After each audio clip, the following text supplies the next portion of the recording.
Alright, so you're talking to someone you're into, and you know you should probably flirt, but what does that even mean? Do you compliment them?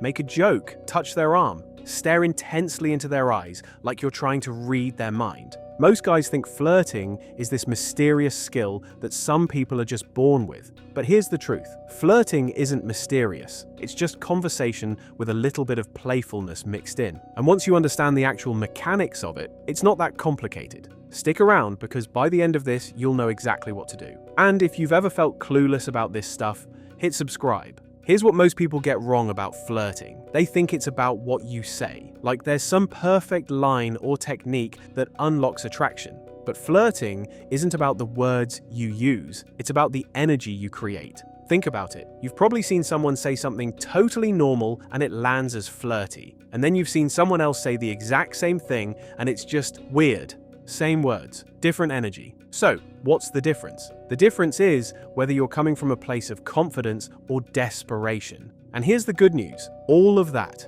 is learnable. So let's get into it. First technique, playful teasing. This is probably the most powerful flirting tool you have, but most guys either don't use it at all, or they use it wrong and come off as mean. So, let's get this right. Playful teasing is when you make a light joke about something small and insignificant. Not about her appearance, not about something she's insecure about, something trivial that doesn't actually matter. Example, she mentions she's re-watching Friends for the third time. Instead of, oh cool, I love that show too, boring, try, wait, third time. You know there are other shows, right? Should I be concerned about this? Here's why this works. When you tease someone playfully, you're showing a few things at once. 1, you're confident enough to joke around. You're not walking on eggshells. 2, you're treating her like a normal person, not putting her on a pedestal. 3, you're creating a playful dynamic instead of a serious one. And playful is flirty. The key is keeping it light. You're poking fun at something trivial, not attacking her character.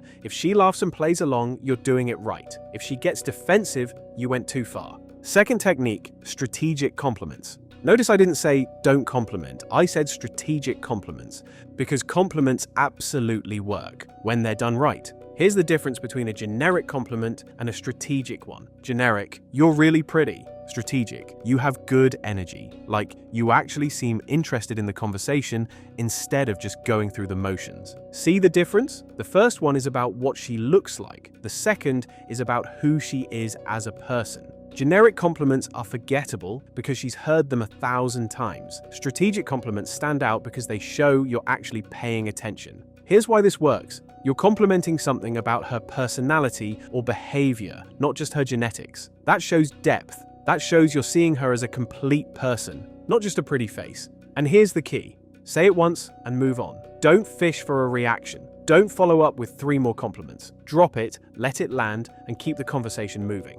One well-placed compliment is worth more than 10 generic ones. Third technique, controlled eye contact. This one's huge because most guys either avoid eye contact completely or they overdo it and come off as intense. Neither of those works. You need the middle ground. Here's the move. When you're talking to her, hold eye contact while you're speaking. Not in a staring contest way, just naturally, like you're comfortable being seen. Then, and this is key, occasionally break eye contact by looking away, not down. Looking down signals nervousness. Looking away signals comfort. Like you're thinking about something or just naturally shifting your gaze. Here's why this works. Eye contact is one of the strongest non-verbal signals of confidence. When you can hold someone's gaze without getting nervous, it shows you're comfortable with yourself.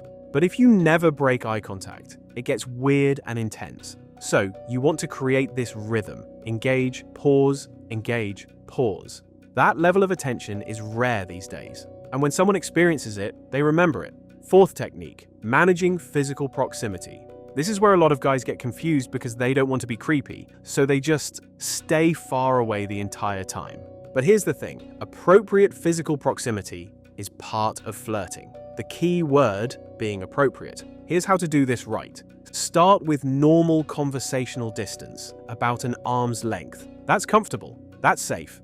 As the conversation progresses and you're both laughing, leaning in, engaged, you can gradually close that distance slightly. Not aggressively, just naturally, as part of the flow. Pay attention to her response. If she maintains that closer distance, good.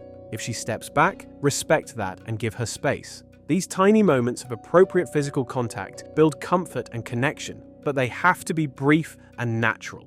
If it feels forced or you're trying too hard, it backfires. The rule: start distant. Close the gap gradually. Pay attention to her comfort level and keep any touch brief and appropriate. And finally, fifth technique: creating anticipation.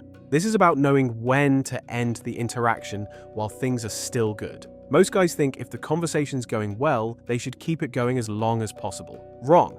That's how you kill the vibe. Think about your favorite TV show. Every episode ends with you wanting more, right? They don't give you everything at once. They leave you curious about what happens next. That's what you need to do. When the conversation's at a high point, she's laughing, you're both engaged, the energy is good, that's when you start wrapping it up. Not abruptly, but naturally. Hey, this has been great, but I've got to run. We should continue this. Give me your number. Notice what you're doing. You're ending things while they're good, and you're creating a reason to connect again. This does two things. One, you leave her wanting more instead of exhausting the conversation. Two, you show that you have other things going on. You're not desperately clinging to every second with her. That combination, fun conversation plus ending on a high note, is what makes her remember you and want to talk again. All right, let's put this all together. Flirting isn't about tricks or techniques in isolation. It's about creating the right energy through a combination of things. And when you combine them, you're not just flirting. You're creating an experience that makes someone think, wait, who is this person? And here's what ties it all together. None of this works if you're coming from a place of desperation. But if you're doing these things from a place of genuine interest and confidence, that's when it all clicks. And people can feel that difference immediately. So focus on the energy first, the techniques second. When you get both right, flirting stops being this mysterious thing and becomes just natural. So here's your homework. Pick one of these 5 techniques and practice it this week. Not all 5, just one. Master it before moving to the next. Whatever you pick, just focus on that one thing, because trying to do everything at once is how you end up doing nothing well. If this helped, subscribe for more dating advice that's actually practical. Drop a comment with which technique you're going to focus on first. And if you've got questions about any of this, ask. I read the comments. And remember, flirting isn't about being perfect. It's about being playful, present, and genuinely interested in the person you're talking to. Do those 3 things and you're already ahead of most people. See you next time.